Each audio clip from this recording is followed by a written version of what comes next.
आम्ही तुम्हाला वेळोवेळी सावध केलं होतं. तेव्हा जरी शहाणे झाले असतात, तेव्हा जरी तुम्हाला कळलं असतं तरी वेळ झाली नसती.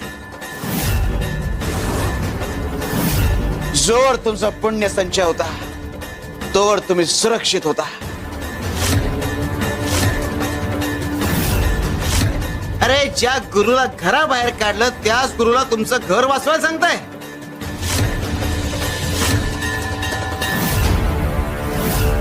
आम्हाला ओळखू शकला नाही तुम्ही.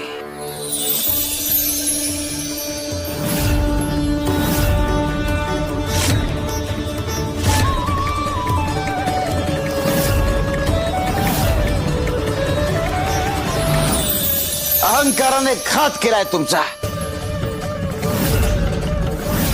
अरे जो गुरु का नहीं गुरु उसका नहीं. शिव शंकर शंभा.